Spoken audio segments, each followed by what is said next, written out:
हिम्मत तो मुझ में इसलिए आ गई क्योंकि उस दिन मैंने माँ को मंदिर के सामने देखा था। यहाँ माँ ठोकरे खाएगी तो अपने आप दिमाग ठिकाने पर आ जाएगा उसका। माँ, आपकी इन्हीं बातों की वजह से ना एक दिन हमारे लिए बहुत बड़ी मुसीबत खड़ी हो जाएगी। ये सवाल मेरे दिमाग से निकल ही नहीं रहा। वो मुझे देख के एक अजीब तरीके से रिएक्ट करती है, जैसे वो मुझे जानती नहीं।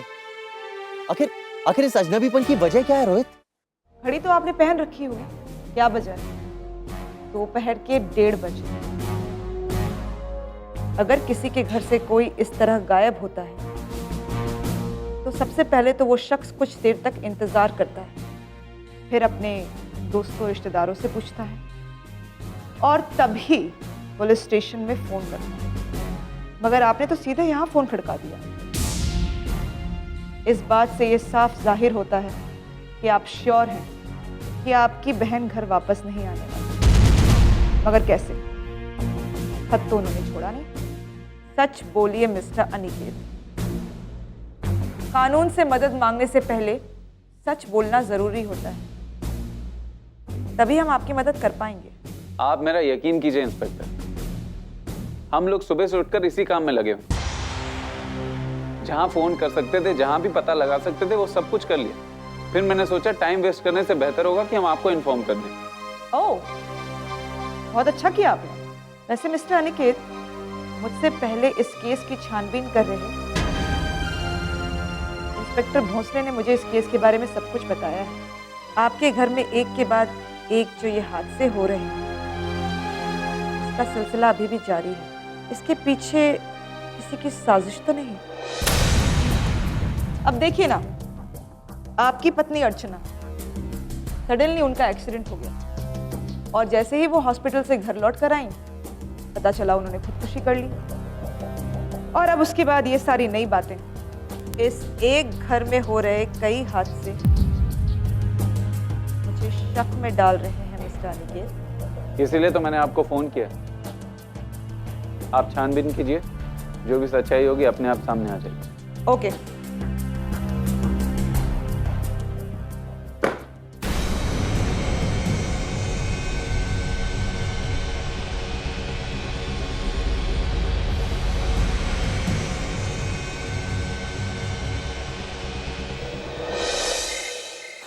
यार विकास, ये जो तेरी तृष्णा है, कहीं ऐसा तो नहीं है कोई और लड़की है? हाँ यार, मैं भी यही सोच रहा हूँ। लेकिन अगर ऐसा होता तो ऋषिकेश में तृष्णा का पता क्यों नहीं मिलता? मतलब कि ऋषिकेश में तृष्णा नहीं है। और तूने भी मुझे कहा था ना कि तूने पूरा ऋषिकेश छान मारा, तुझे तृष्णा नहीं मिली। मुझे ऐसा लगता है कि तृष्णा ऋषिकेश की रहने वाली नहीं है। हाँ, कुछ मुझे समझ में आ रहा है। पता है, मैंने तृष्णा के फोन पे एक मुंबई का नंबर आया था और मैंने अपनी आंखों से ये बात देखा। ये सारी बातें ये साबित करती हैं कि तृप्ति ही तृष्णा है। That's it। विकास जरा सोचने की कोशिश कर। कोई ऐसी चीज, कोई सबूत जिससे हम ये साबित कर पाए कि तृष्णा ही तृप्ति है। नहीं यार, मेरे दिमाग में इस वक्त कुछ भी नहीं आ रहा है। लेकिन आज जो उसके हाव भाव थे, उससे मुझे पक्का यकीन हो गया है कि वही तृष्णा है। डेफिनेटली वही तृष्णा है। हे, वो देख, अबे ये तृष्णा की सहेली है, पल्लवी। ये तो नैनीताल में होनी चाहिए ना? ये यहाँ क्या कर रही है? यही तो समझ में नहीं आ रहा है यार। ये मामला पूरा उलझता जा रहा है। मुझे ऐसा लगता है कि ये मामला यही सुलझा सकती है। Come on, let's follow her. Come on, come on, come on. Auto S V road चलेंगे? चलो।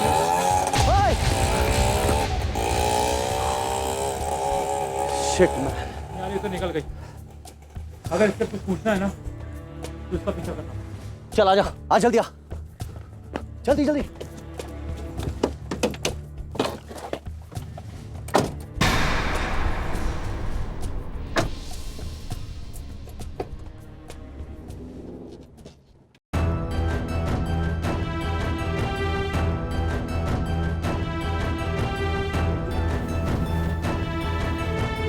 जल्दी बताओ। ये लीजिए, आप चेंज रख लीजिए।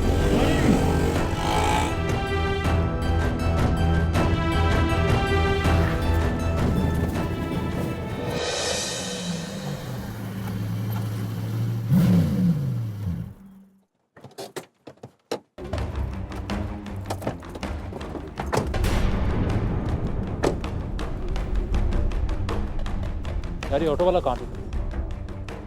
यही तो समझ में नहीं आ रहा। इसी मोड़ पर तो आया था वो, पता नहीं किस गली में घुस गया। काम कर। हाँ चलो। चला। हाय। हाय पल्लवी, मैं सामने से तुम्हारे आने का इंतजार कर रहा हूँ और तुम यहाँ से कहाँ? अरे थोड़ी प्रॉब्लम हो गई थी तो ऑटो को दूसरे रास्ते से घुमा के लाएंगे। खैर, तुम कैसे हो? तुम्हारे इंतजार में दुबला हुए जा रहा हूँ और तुम्हारे पास वक्त ही नहीं। काम भी तो करना है ना। तुम करती क्या हो? नहीं, कभी यहाँ कभी कई कई रोज के लिए शहर से बाहर, करती क्या हो तुम? वो मैं तुम्हें बाद में समझाऊंगी, लेकिन काम तो काम ही है ना। ओके, चलें? कहाँ चलो? जहाँ तुम कहो। अच्छा, तो इससे अच्छा मैं ही ना ड्राइव कर लूं, वरना सारे रास्ते बोलते रहोगे इधर मुड़ना है क्या, उधर मुड़ना है क्या, लेफ्ट लूं क्या, राइट लूं क्या। अगर आइसक्रीम पार्लर भी जाने को कहूंगी ना तो भी पता नहीं कहाँ से घुमा घुमा के ले जाओगे। तो आज तुम्हारा ड्राइविंग का मूड। हाँ, और अगर मैं किसी से रेस लगाना चाहूँ ना तो भी मुझे रोकना मत। तो आज रेसिंग का मूड भी है। वाह, चलो चलो।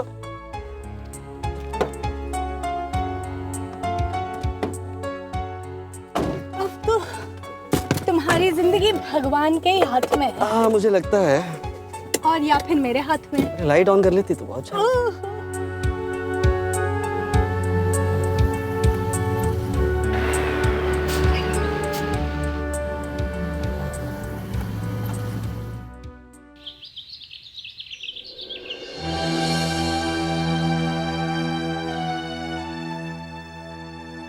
तुम यहाँ?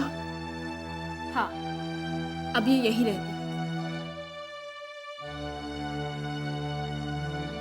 वैसे भी वो घर अब सच बोलने वालों के रहने के लायक रहा नहीं। लेकिन आप मुझे यहाँ पर क्यों लेके आए? ये पूछने के लिए कि आपकी बेटी आपसे छीन ली गई और आप लोग चुप रहे। क्यों चुप रहे आप लोग? अर्चना की खुदकुशी को लेकर हमने पुलिस में कंप्लेंट की थी और इससे ज्यादा हम लोग क्या कर सकते थे? दरअसल आप जैसे माँ बाप की खामोशी ही बेटियों पर हो रहे अत्याचार को बढ़ावा देती है। आपकी अर्चना इस दुनिया से चली गई और आप चुपचाप बैठे इस तरह से ना जाने कितनी अर्चनाओं पर अत्याचार के पहाड़ टूट पड़ेंगे। आपको इस तरह से चुप नहीं बैठना चाहिए, उन लोगों को सबक सिखाना चाहिए। वो पैसे वाले लोग हैं। उन लोगों ने ये साबित कर दिया कि अर्चना दिमागी तौर पे बीमार थी, इसीलिए उसने खुदकुशी की। जबकि सच्चाई ये है कि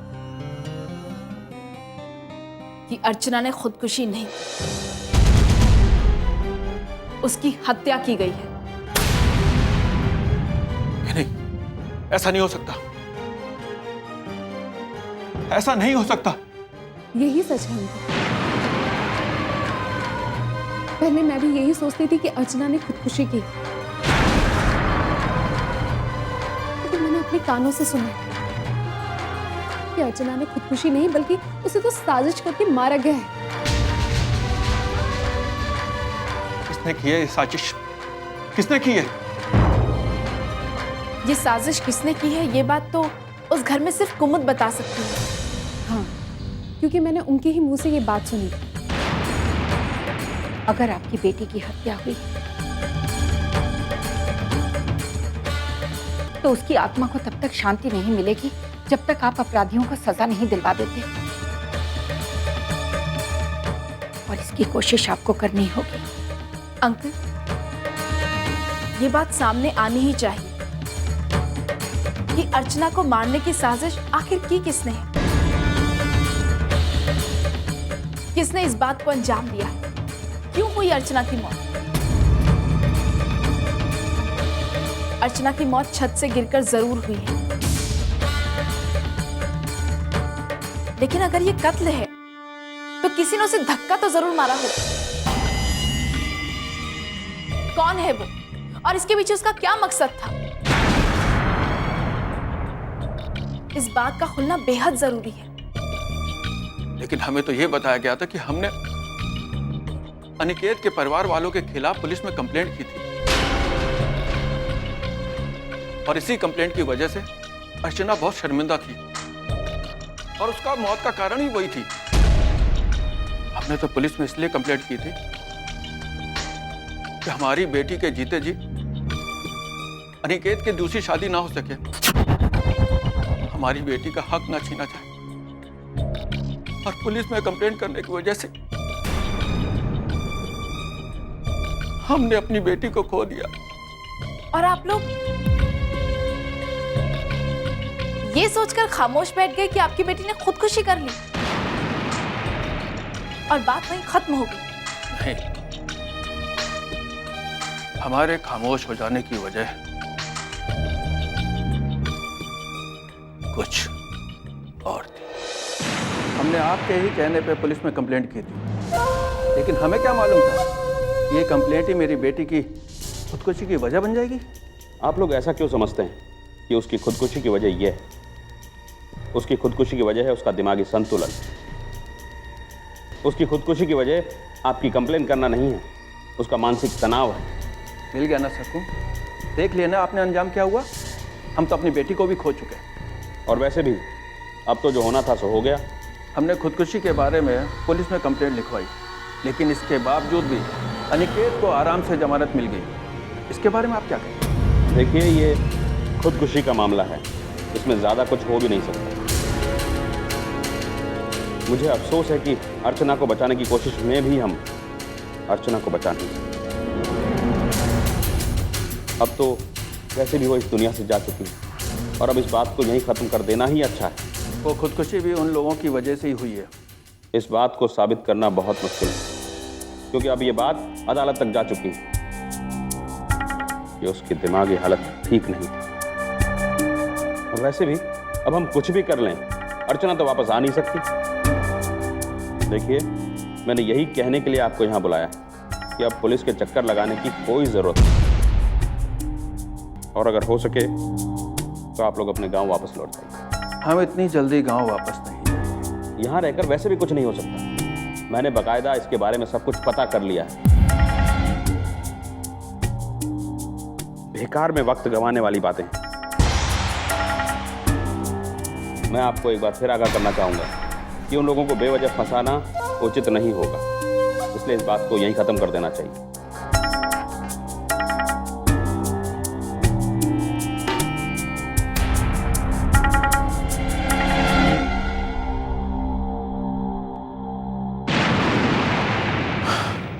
और उस नकाबपोश की बात मानकर हम खामोश हो गए।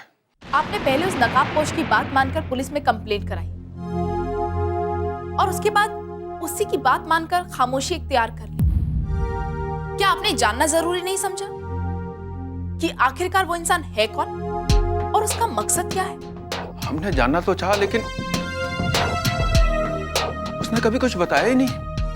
सबसे बड़ी उलझन की बात यह है कि आखिर वो शख्स है कौन? क्या सोचकर उसने कंप्लेंट लिखवाई थी और क्या सोचकर केस से अलग हो जाने के लिए कहा? आखिर उसका मकसद क्या है? बात बहुत उलझी हुई है मॉम। मुझे लगता है ये कोई बहुत ही गहरी साजिश है। हाँ, अब तो मुझे भी लग रहा है कि इसके पीछे कोई गहरी साजिश है। आपके पास उसका कोई नंबर तो होगा? उसने अपना नंबर कोई नहीं दिया, बल्कि वो जो भी फोन करता था वो कोई प्राइवेट नंबर था। बस मोबाइल पे प्राइवेट नंबर लिख के आया करता था। कहीं ऐसा तो नहीं कि कुमुद मामी उस नकाबपोश से ही बात कर रही है? भी फोन पर घर में किसी से बात करने की उन्हें जरूरत तो है नहीं। आप ठीक कह रही हो दीदी, हमें किसी भी तरह इस नकाबपोश का नकाब उतारना ही होगा। पता करना होगा कि ये है कौन और क्या चाहता है।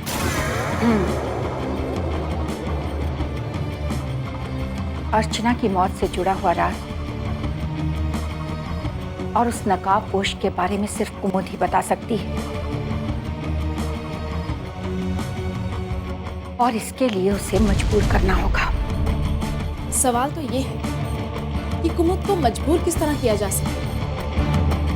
क्या हमें फिर से पुलिस का सहारा लेना चाहिए? नहीं, अगर हमने पुलिस का सहारा लिया तो हम पर यह इल्जाम लगाया जाएगा कि अनिकेत की दूसरी शादी हो रही है और हम वो होने नहीं देना चाहते।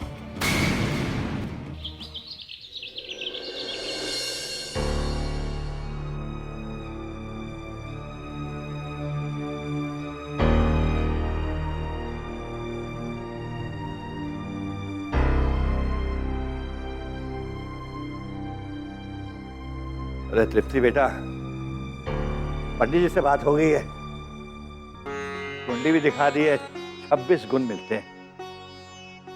मैं सोच रहा था कि कल पंडित जी को लेकर उनके घर चला जाऊं और शादी की मुहूर्त तारीख भी पता कर लूं।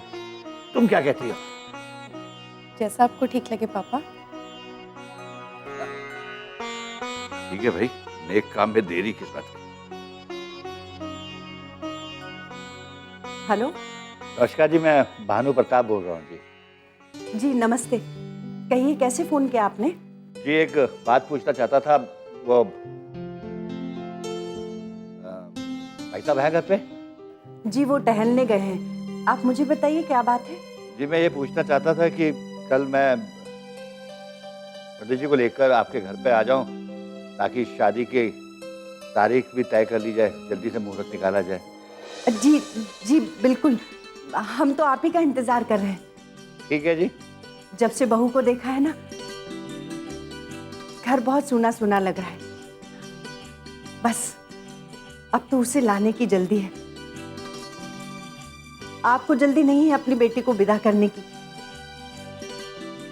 पर हमें बहू को लाने की जल्दी है। जी अब तो बात पक्की हो ही गई है, तृप्ति आप ही के घर की अमानत है। कल पंडित जी को लेकर आ रहा हूँ, जितनी जल्दी का मुहूर्त निकलवाना हो निकलवा लीजिए, मुझे कोई एतराज नहीं। जी हम आपका इंतजार करेंगे। जी नमस्ते। नमस्ते। कल पंडित जी को लेकर जा रहा हूँ।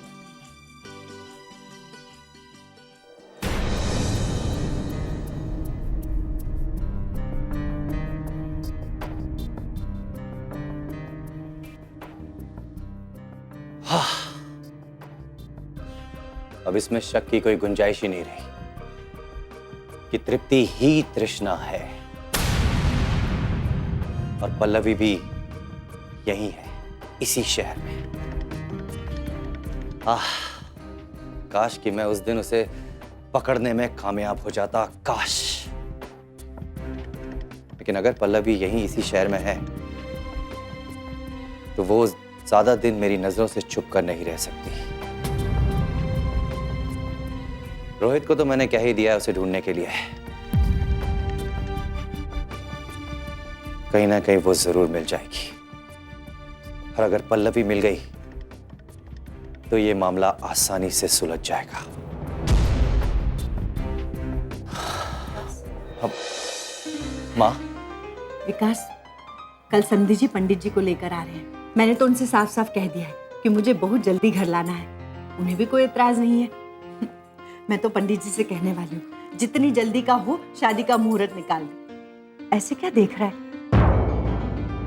तुझे इस बात से खुशी नहीं हुई? नहीं माँ, मेरे लिए इससे बड़ी खुशी की क्या बात होगी। तुम्हारी मौसी तुम्हारी खुशियों का इतना ख्याल रखती है, तुम्हें इनसे झूठ बोलने की कोई जरूरत नहीं है।